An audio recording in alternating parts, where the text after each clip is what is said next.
Tenez ça, monsieur. Je sais pas connaître son nom d'ailleurs. Majou. Majoudou. Alors, ce matin, j'étais à la réunion de Moon. Ah oui. Tous les dimanches matins, je vais à la réunion de Moon. Ah, très bien. Oui, parce que ça collait chez moi. Les unificationnistes, etc. Ah, c'était une sorte comme une église, enfin c'est. Oui, c'est ça, c'est un service interreligieux, tout ça. Alors, il y a deux choses qui m'ont frappé. Alors, déjà, les Coréens se croient le nouveau peuple élu, déjà, je ne sais pas si vous saviez. Voilà. Donc les gens du Moon, ils sont persuadés que le vrai peuple élu, actuellement, c'est la Corée. Oui, mais en même temps, ça peut englober la Corée du Nord, peu importe. C'est le peuple coréen, bon, sud-nord. Voilà, alors, Il n'y a pas Moon en Corée du Nord. comment Moon, il n'y a pas. Non, mais lui, si, il est aussi un peu à la Corée du Nord. C'est discret alors. Oui, enfin, il s'est arrangé avec eux, plus ou moins. D'ailleurs, il est né en Corée du Nord. Encore. Ah, on ne savait pas ça, c'est extraordinaire. C'était à une autre époque, il est né à une autre époque. Il n'est pas encore la Corée du Nord et la Corée du Sud à ce moment-là.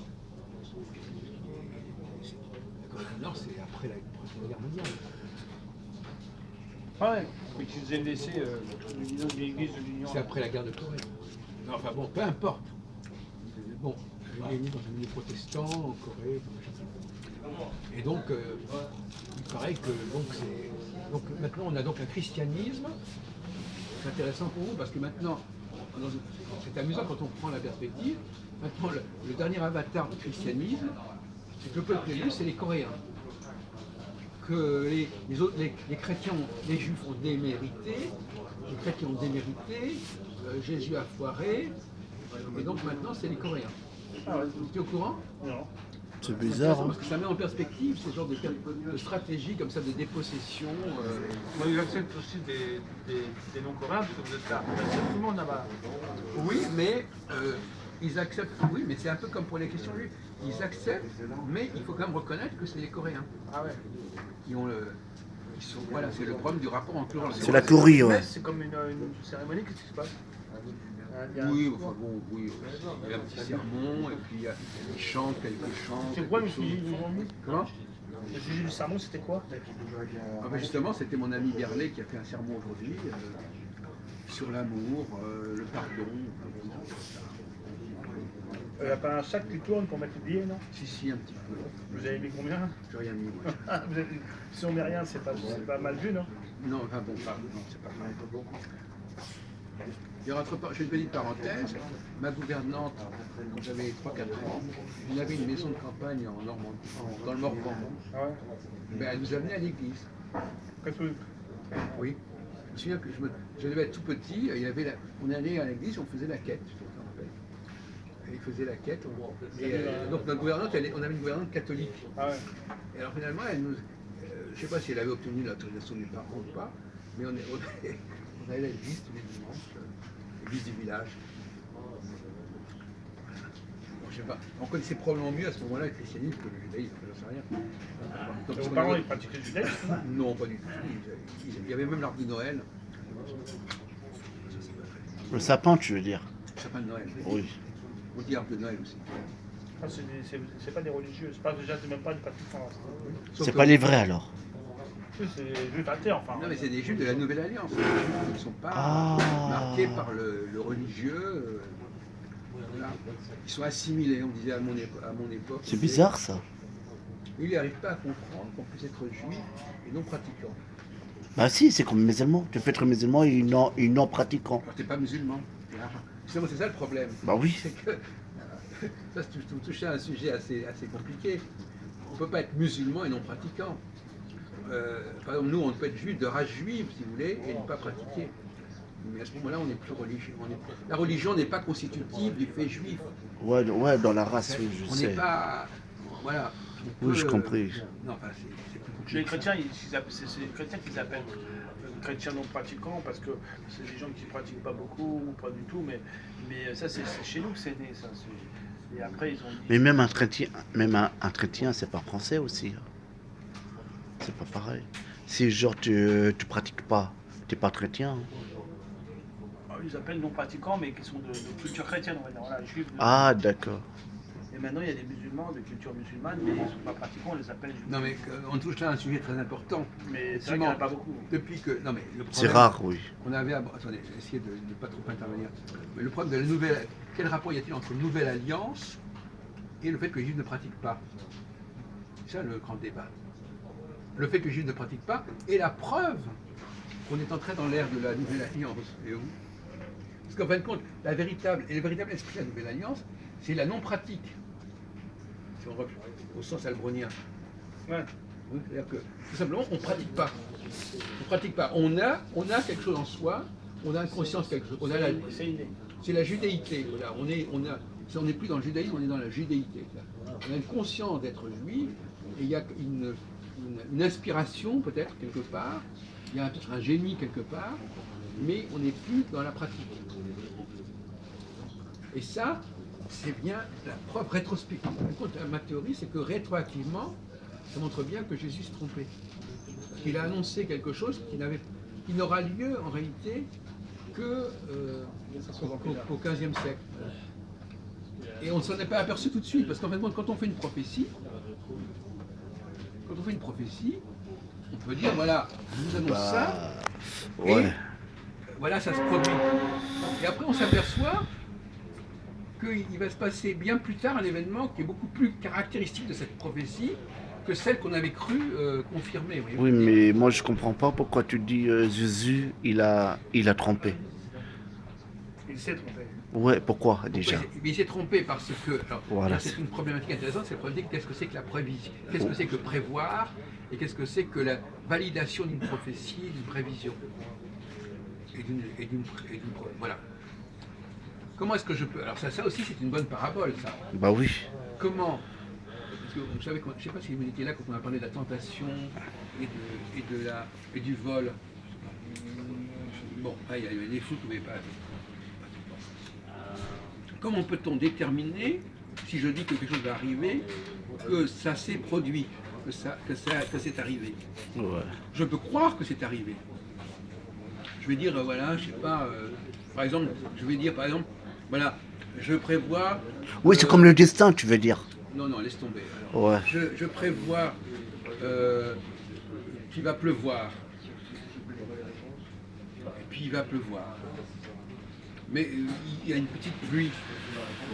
Ouais. Il y a une petite pluie, bon, il va prévoir. Et puis, 10 ans après, il y a un véritable déluge. Vous dites, finalement, le type, il s'est trompé. Il avait cru que c'était la petite pluie qui allait confirmer la prévision. Ouais. En réalité, on annonçait le déluge. Mm. Voilà. Mais sur le moment, on s'est dit, ah ben c'est pas mal déjà une petite pluie, c'est pas mal. Mais après, on s'aperçoit qu'il y a quelque chose de beaucoup plus important. Et que c'était cette chose importante qui a été prévue et pas la petite pluie de rien du tout. Ouais. Et bien c'est la même chose, si vous dites, il va se passer quelque chose d'important. Bon. Et puis vous allez dire, ah tiens, ça c'est important, il y a tel truc, ça. Et puis, 100 ans après ou 200 ans après, Ça il y a un passe. truc beaucoup plus gros. Non, il y a un truc beaucoup plus gros qui a lieu. Vous dites, ah ben alors là, on s'est trompé. C'était pas le petite chose qui s'est passé, c'est après. C'est après. Le type s'est oui. trompé. Oui. Il a dit que c'était ça. Il avait annoncé que c'était ça. Et il s'est trompé parce que. Mais c'est après coup, c'est beaucoup plus tard qu'on s'en aperçoit. Vous voyez ce que je veux dire? C'est ça le problème. On peut peut-être s'apercevoir 500 ans après, 1000 ans après, que la prophétie ne s'est pas réalisée à ce moment-là. Parce qu'on n'en avait pas pris la mesure. Vous voyez ce que je veux dire? C'est ça, c'est ça mes thèses. La thèse, c'est que, en fin de compte, la phénoménologie de la prophétie, c'est, ben oui, on peut croire que, voilà, il y a un élément qui va valider la prophétie, et cet élément, en fin de compte, il ne valide pas la prophétie véritablement. Ce sont des petites choses qu'on va mettre en épingle, qu'on va monter en épingle, non, voilà, regardez, il s'est passé ceci, etc. Et puis on s'aperçoit qu'après, il y a des choses beaucoup plus fortes, beaucoup plus lourdes qui se produisent. On vous dit, ben oui, mais finalement, on s'est complètement planté. C'était pas ça qui était annoncé. Qu'est-ce que vous en pensez, Jean-Paul, de cette problématique de savoir que finalement, parfois, il faut attendre très longtemps avant de savoir si une prophétie s'est bien réalisée à telle et telle époque? Parce que finalement, les Juifs, ils n'ont pas changé de nature. à l'époque de Jésus, on leur dit ils n'ont pas reconnu, mais puisque c'est quelque chose d'intérieur, ils n'ont pas changé de nature, ils ne se sont pas éloignés de la religion, de leur religion à ce moment-là. Il faudra attendre ce qu'on appelle le maranisme, par exemple. Il faut attendre qu'il y ait des juifs qui de plus en plus quittent la religion ou la pratiquent pas vraiment. La Renaissance, Oui, fin 15e siècle déjà, voilà, la période de la cabane d'ailleurs. En fait. mais il y en a certains qui sont restés quand même dans la pratique. Oui, mais oui, d'accord, mais après, quand on fait la part de tous ceux qui sont partis, qui ont quitté le judaïsme, et qui sont restés juifs quelque part, ils sont restés juifs, mais ils ne pratiquaient pas. Et bon, voilà. Et finalement, la Shoah, c'est la validation de cette situation. Vous croyez qu'on envoyait dans les camps de concentration les juifs parce qu'ils pratiquaient? Pas du tout. C'était parce que vous étiez descendant d'un juif, c'était plus la question, c'était plus comme les restrictions des juifs d'Espagne. Les Allemands, ils ne demandaient pas aux juifs de se convertir. On n'avait rien à foutre qu'on se convertisse ou pas à quoi que ce soit. Vous étiez juif, hop, on vous aiguillait. Donc là, c'est vraiment la confirmation que l'image des juifs, la situation des juifs a complètement changé. Voilà, donc c'est pour dire, qu'est-ce que vous en pensez de... Alors je vais poser une question de manière plus claire. Comment peut-on valider une prophétie? Comment peut-on dire que les temps qui ont été annoncés se réalisent ou vont se réaliser? Et quand est-ce qu'on sait qu'ils se sont réalisés ou qu'ils se sont accomplis? Dans la prophétie, il y a déjà des signes qui sont voilà. désignés et qui arriveront au moment où on tombera dans alors, autant indiqué. Voilà, alors ces signes, alors justement, quels sont les signes qui sont des signes objectifs, c'est-à-dire des choses qui réellement se produisent, et des signes qui sont le fait de gens qui croient à la prophétie. Qu'est-ce que je veux dire? Oui, parce que finalement, si vous croyez que cette prophétie existe, ben, vous allez peut-être, je sais pas, admettons par exemple qu'il y a des prophéties qui sont faciles à imiter, pas à imiter, mais à contrefaire en quelque sorte. Hein? Je vous dis par exemple, dans 10 ans, vous allez épouser une femme, bon, pourquoi pas? Ou dans 10 ans, vous allez changer d'habillement, bon, pourquoi pas? Il y a des choses qu'on peut changer, ou de couleur, ou je sais pas, il y a des choses qu'on peut... Comme genre un signe, comment ça s'appelle l'éclipse. Bon, peut-être. Voilà, c'est un signe aussi, hein? Oui, ça peut être un signe. Non? Non, mais c'est vrai, mais enfin des éclipses, il y en a souvent des éclipses, hein, je me signale. Oui, pas mais rare. c'est rarement quand même. Ah si, il y en a beaucoup d'éclipses, il y en a tous les ans. Ah, d'accord. Ah oui, Une des éclipse éclipses, il y a des feuilles de lune. Ah ouais? Il y a des éclipses C'est de pas lune. Oui, rare. parce que la lune et le soleil s'approchent. Il y a des- Non, c'est occulte, peu importe. Oui, voilà, mais il y a des éclipses. De toute façon, le soleil, c'est sur une partie de la Terre, ça. Ça fait un Oui, trait. Oui, c'est ça. La fameuse éclipse de 99, de Après, 1999. quand elle passe chez nous, aux États-Unis, on la C'est regarde. déjà arrivé en France, hein? Voilà, il y a des Oui, moi j'y éclipses, suis là en 99. Oui, moi Il y aussi, avait- pareil. Il y avait l'éclipse de lune ou je sais pas quoi. Soleil. Au soleil. Avec les Je lunettes suis allé spéciales, jusqu'à- ouais. Je suis allé jusqu'à, je sais pas, Honfleur pour la voir. voilà. Ah, Pour la voir d'accord. complète. Mais nous, moi, Ouais. j'étais à la poste, et à la poste, il commençait pendant un Il quart fait d'heure. nuit, ouais, il commence à faire Il a nuit. fait nuit, quoi. Voilà. Il a fait nuit en plein jour. Ouais. Ouais. Et on reliait ça. à C'est notre fort pays, quand je sais même, pas hein. quoi, ouais. C'est une puissance, Quand le hein? Christ est mort aussi, il a fait nuit pendant presque 4-5 heures, alors, totalement, alors qu'il n'y avait pas d'éclipse. Ouais. Ah oui? Oui, Oui. ça aussi, c'est un signe. Ça. On voit dans le Oui, c'est un film, signe, ouais. Quo Vadis ou même dans les dans Et puis, Dans et puis, Ben-Hur, il est mort sur la Ben-Hur. croix, donc normalement on meurt d'étouffement. Il a poussé un cri qui s'est entendu à des kilomètres. C'est aussi un signe. Ah oui, voilà. Et le rideau du temple s'est déchiré. Ah là, tu de parles haut en bien, bas. là. Ouais. Et apparemment, la désolation, l'esprit a quitté le temple à ce moment-là. Oh là là. D'ailleurs, quand ils ont voulu reconstruire le temple, les Juifs, en 200 les poussières, Ouais. ils ont fait une tentative. Non, 135. Ouais, là c'était l'abomination. Des pierres de feu qui sont sorties, les mecs ils sont tout Oh. lâchés, les ouvriers se sont tirés. Ah bon? Alors quand il va y avoir la destruction de la mosquée Al-Aqsa, parce qu'elle va être détruite à un moment, et les Juifs actuellement, Ouais. ils vont vouloir reconstruire le temple. Là je veux être là, je veux voir comment ça va tourner. Parce que là ça va être chaud. Parce qu'en 255 c'était déjà chaud. Alors. Ça va être extraordinaire. On vous dérange? Non, écoute. Oui. Bon, alors donc on est en train C'est de pas court.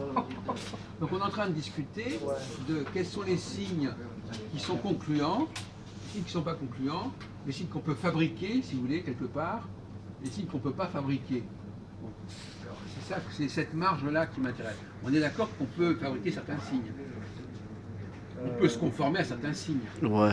Si je dis par exemple, Tous en même le temps, Messie c'est va pas tous en entrer même- sur les un... signes, le signes convergents, Voilà. beaucoup de signes, c'est dur. Oui, d'accord. Ouais. Tout c'est pas possible. Donc, bon, c'est là-dessus que j'aimerais bien qu'on discute un petit peu, Jean-Paul. Alors par exemple, si je dis le Messie va entrer sur un âne blanc, ça on peut faire un truc comme on peut faire une mise en scène comme ça. Ouais. C'est pas concluant. Ouais. Hein. Le type il dit on a annoncé ça, moi je Faux, là. je vais venir avec mon âne blanc et puis Ouais. là je vais réaliser la prophétie. Ouais. Quelle est la marge entre ce qu'on peut réaliser, sans parler des choses qu'on peut raconter aussi. Je veux dire, il s'est passé ceci, il s'est passé cela. Bon. Ils sont partis, les deux autres. Ils reviennent Non. pas. Ah, ils fumaient. Ouais. Bon. Ouais, servez-vous, hein, Non mais moi ça m'a. Ouais, c'est un petit peu. Il aurait fallu une boisson avec. Non mais aujourd'hui j'ai mangé beaucoup de trucs. Ah ouais, vous avez mangé Ah, des t'as mangé yaourts. en flunch? Vous mangez beaucoup de yaourts, vous. Vous devez manger plus de pommes. Ouais. Ouais, bah on parle du signe là, vas-y on Non, continue. mais il faut en parler sérieusement. Oui. Parce qu'effectivement, il y a Des signes des signes qui sont sur marquants, terre, ouais. qui sont évidents, qui ne peuvent pas être fabriqués. Alors on tombe dans le problème du yaourt. Des signes Ouais. peuvent être fabriqués et des signes qui s'imposent d'eux-mêmes en quelque sorte. Comme pour revenir à cette fameuse parabole du yaourt et du fruit, Ouais. des choses qui sont, on se dit bon ben c'est comme ça s'est réalisé. Et d'autres choses qu'on dit oui bon ben ils ont manigancé ça, ils ont fabriqué ça, ou ils ont raconté ça. Par exemple dire Jésus est né d'une vierge, bon, hein, bon Bah ça, on peut raconter ouais. ce qu'on veut. Bon, et puis quand c'est un phénomène qui est trop lié à une seule personne et Mar- une seule époque, Marie Vierge. c'est problématique, voyez-vous. Ce qui est intéressant, c'est quand ça se prolonge dans le temps et dans l'espace. Là, il y a moins de problèmes. Quand je parle par exemple du rapport des Juifs avec la religion, je dis ça sur plusieurs siècles. Je ne dis pas ça pour un monsieur à un moment donné. Ouais. Voyez-vous, c'est pas un truc là, toc, tac, tac, ça se monte. Il y en a un qui a beaucoup écrit des trucs là-dessus. Là. C'était pas Moïse Maïmonide, là, il a beaucoup écrit des trucs. Oui. Vous avez tout lu ce qu'il a écrit là? Oui, Parce enfin, qu'apparemment, c'est un des. Il est plus important que Rachi ou pas, non? Il y a un juif qui s'appelle Rachi. oui, c'est un juif français d'ailleurs. Voilà, et l'autre était. Et l'autre écrivant. D'ailleurs, Maïmonide écrivait en arabe, il était dans le monde arabe. Absolument. On a Toujours traduit en de arabe. l'arabe à l'hébreu par la Et, suite. et saint Thomas d'Aquin écrivait en grec. Hein. C'était traduit en Ah latin. bon Oui, Ah parce bon que là, c'est la langue des scientifiques, c'est le grec. Ouais, c'est le grec, ouais. La langue des scientifiques, c'est le grec. Ah, En Occident, le latin, c'est la langue je savais pas administrative que- et donc, on a- liturgique. donc, on a Bah oui, c'est traduit comme son- latin, en son fait, texte le en grec. latin. Et là, il y a un gars, il avait des livres de saint Thomas d'Aquin Et c'est vrai en plus. en grec et en latin. Mais Ouais. moi, j'ai des Ça livres de ressemble, Saint Thomas hein, d'Aquin latin en et latin, grec. en grec et en français, parce que Ah. moi, je lis pas le grec du tout. Et le latin, je suis très nul. Hein. Je Oui. connais quelques mots. Ah, je savais pas pas reconnu fait cette, effectivement. Et à Saint-Nicolas où je vais, là, l'église, là, il y a des Oui, gens ouais, la qui chapelle. qui sont des linguistes en grec qui connaissent tout. Le problème, c'est qu'ils s'intéressent plus à la grammaire et à la forme que au Oui, fond. oui. Ces mecs-là, ils sont là sur un petit mot, sur une virgule, c'est pareil avec les Oui. arabes et avec les langues orientales. Les mecs qui s'intéressent plus à la langue, qu'est-ce qu'elle dit. À la limite, la langue, c'est une chose, mais qu'est-ce qu'elle dit. C'est ça qui est intéressant plus que la manière où elle le dit. Bon, c'est ça. Bien sûr. Mais bon, bien sûr, il faut maîtriser la Quoique, grammaire, bon, maîtriser oui. les choses, mais et eux, ils s'intéressent. Là, il y a un ceci, là, il y a un cela, il y a une virgule, là, machin, là, non, j'aurais dit ça. C'est des discours entre eux, c'est pénible, parce que il faut vraiment Oui, être dans la... oui. C'est pareil, on est bon, ils sont là, ils discutent sur le Oui, ça peut arriver, oui, bien sûr. plus que sur le... Oui, c'est vrai. Ouais, c'est d'ailleurs, fatigant. parce qu'ils ne savent pas pénétrer vraiment dans le Bah, texte. voilà, ils s'intéressent plus à la forme, Oui. et là, j'aurais mis un ceci, là, j'aurais pas mis ça, là, ça se traduit comme ça. Ouais. C'est pour ça que c'est impressionnant. Ça. Bon, bon, d'accord. En tout cas, le problème, c'est de s'assurer qu'une prophétie s'est bien réalisée. Alors, il y a plusieurs critiques qu'on peut faire à ce sujet. D'abord, premièrement, il y a une critique de fond. Telle prophétie, c'est un recyclage d'une ancienne prophétie. C'est un argument. C'est-à-dire que, voilà, dire par exemple, Ouais, recette de quelque chose qui serait réalisé déjà. oui, qui s'est réalisé en plus. C'est ça qu'il faut dire. Par exemple, il y a l'histoire de David. Bon, il y a eu des prophéties sur David, qui est issu de Jessé, etc. Et ça, c'est déjà ce qui avait permis de choisir David déjà, donc c'est une prophétie qui avait déjà servi pour l'élection de David, en réalité. Est-ce qu'une prophétie peut contenir deux événements différents dans le temps? Par exemple, comme celle-là, David et après le Christ, et après peut-être, voilà. Ouais. C'est ça le problème. Bah oui, mais Pourquoi elle ne contiendrait qu'un seul événement ou une seule prophétie peut-elle contenir plusieurs? ouais. Hein, on peut rétorquer ça. Ouais, ça c'est un discours Jean-Paul. Oui. Enfin, Moi, je suis assez sceptique. Alors, par contre, au niveau astrologique, oui. Astrologiquement, comme dans une logique de cyclologie, c'est normal que les choses se reproduisent plusieurs reprises. Mais pas dans les détails de ce genre. Mais globalement, il y a des. C'est comme dans les saisons, il y a des choses qui reviennent. L'été va revenir, l'hiver va revenir, la nuit va revenir, etc. Donc là, on est d'accord que sur le plan cyclologique, les choses reviennent. En revanche, le mec s'est fait un pétard. Je te dis, Ah ouais. putain, le truc qui va. en revanche, qu'une prophétie puisse resservir, je suis assez sceptique. Hein, je veux qu'on puisse la réutiliser. Moi, j'ai fait tout un travail de thèse d'été là-dessus, sur la. Par exemple, je me suis mal exprimé. On n'arrête pas de les réutiliser. Ça, c'est un fait. Mais est-ce que c'est cohérent de le faire? C'est un autre problème. Là, le fait, c'est qu'on le fait de façon incroyable. Certains juifs ne les utilisent toujours pas, ils attendent qu'elles arrivent là, pour certains orthodoxes. Par exemple, je vous donne un exemple, il y a eu des prophéties pour 1788. Et on a changé le chiffre pour faire 1788. On change les chiffres, voilà, pour dire que voilà, non, ça sera autre chose. Il y a le rabbin, comment il s'appelle là, sur El Ava, là, la chaîne El Ava, c'est le rabbin Ron Shaya, là. Il a sorti des trucs aussi, certaines prophéties allaient arriver là, sur Israël avec la guerre et tout. Là. Oui. Et c'est intéressant, il sort pas mal de choses. Vous n'avez jamais écouté ce... Si, peut-être j'ai même filmé. Je viens de récupérer de certaines vidéos pour ma chaîne Hébraïque Télé. Parce que parfois je fais des partages comme ça. Je me souviens plus. Il y en a, je ne déteste pas. La galoute, ça veut dire L'exil. L'exil, c'est ça. Hein. Parce que lui, des fois, il utilise des mots, il parle français, mais des fois, il utilise des mots Oui, hébreux. c'est normal. Et il y en a certains que je ne connais pas. Non, mais tous les juifs sont censés les comprendre. Voilà, et moi, pas ceux qui sont. Il y en a qui, moi, comme je ne les comprends pas tous. Oui. Et Valentin, il lui a écrit, il lui a parlé du Christ, il a pris la tête et tout. L'autre, il lui a répondu, c'est comme ça. Ouais. Je sais pas comment ça a fini. Mais il a échangé avec lui, avec Oui. Ron Shaya. Mais moi, c'est vrai que c'est un des rabbins que j'ai le plus écouté. Il est plus sympathique que d'autres. Oui. Et il est plus technique, il connaît mieux. Il faudrait peut-être que je rencontre un jour.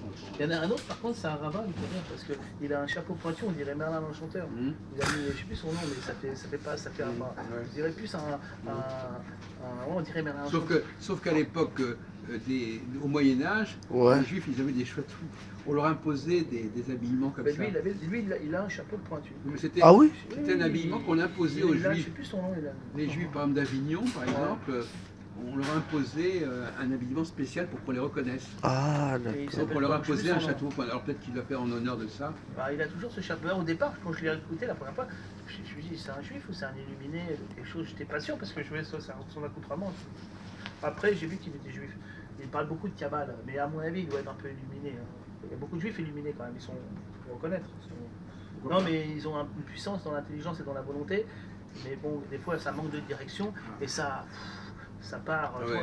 ouais. Et il y a beaucoup de choses qui sortent, mais c'est pas toujours. Mais c'est intéressant. Lui, enfin, moi, je l'ai écouté, mais Ron Shaya, lui, il a beaucoup de doctrines. Il est rattaché à la doctrine, c'est plus intéressant. Oui.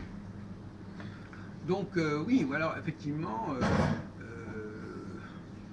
une prophétie qui a servi pour David, pour annoncer qu'il allait devenir le roi d'Israël. À ce moment-là, c'était vraiment le début de la royauté, donc il fallait quand même pousser les choses un peu.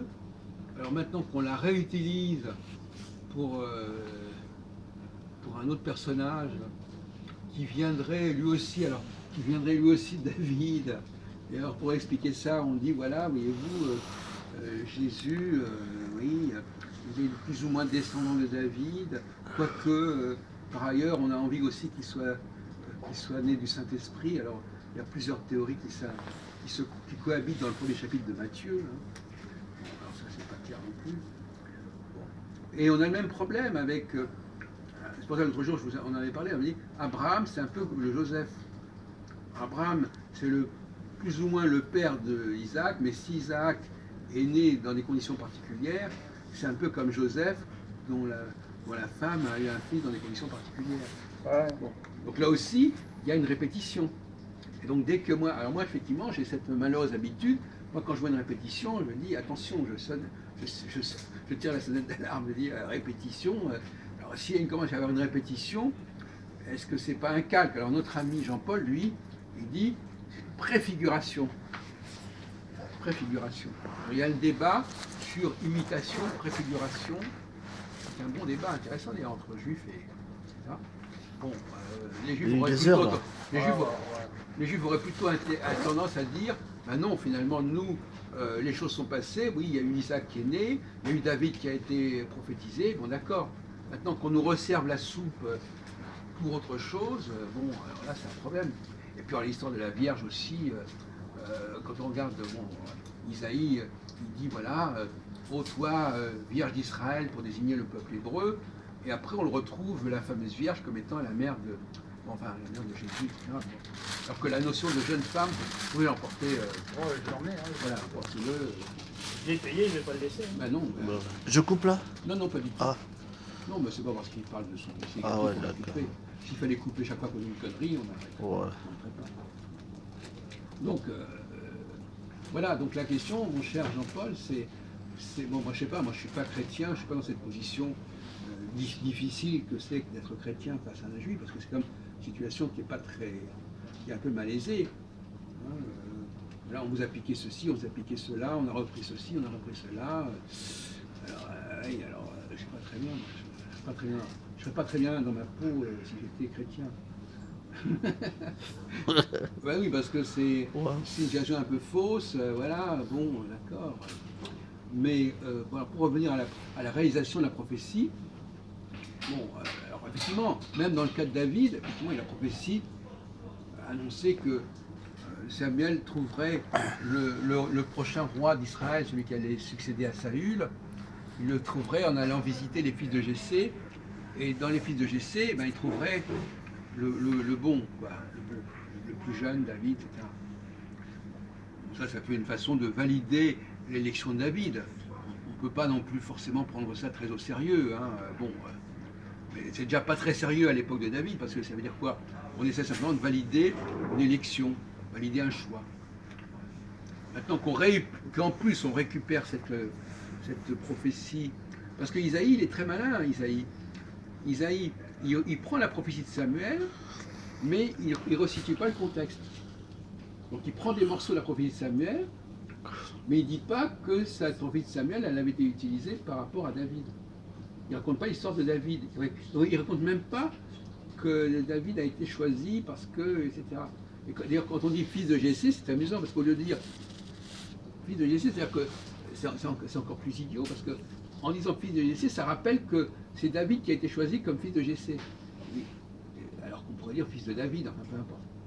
Donc finalement, qu'est-ce qui reste de vraiment concluant comme dimension prophétique de Jésus? Fils de Dieu, ben même fils de Dieu, c'est déjà utilisé. Fils unique. Fils unique, on retrouve ça chez Isaac, chez Abraham par rapport à Isaac, Ismaël. Fils de l'homme, fils de Dieu, on a dit l'autre jour, je crois, je ne sais pas si vous étiez là, que déjà, quand Ézéchiel est interpellé par Dieu, il l'appelle fils d'homme. Vous n'étiez pas là quand on a fait ça? Ben Adam, fils d'homme. Bon, pourquoi fils d'homme? Parce que ce sont des... Moi, la grande théorie que j'ai développée, c'est la théorie du messager. Le messager, c'est quelqu'un qui n'est ni l'envoyeur, ni le destinataire, ni le message. Bon, donc c'est pas quelqu'un qui appartient au peuple. Pour ça, pour moi, Isaac, il n'est pas juif à la limite, Isaac. Il est envoyé par Dieu pour parler à son peuple. Tout comme Moïse n'est pas juif, il est envoyé par Dieu pour en parler au peuple hébreu. Et même Ézéchiel, il n'est pas forcément juif parce qu'il est envoyé aussi vers le peuple hébreu. Et Jésus, bon, etc. Donc c'est des demi-dieux. Je vais aller aux toilettes. Ah, on va arrêter. On va arrêter.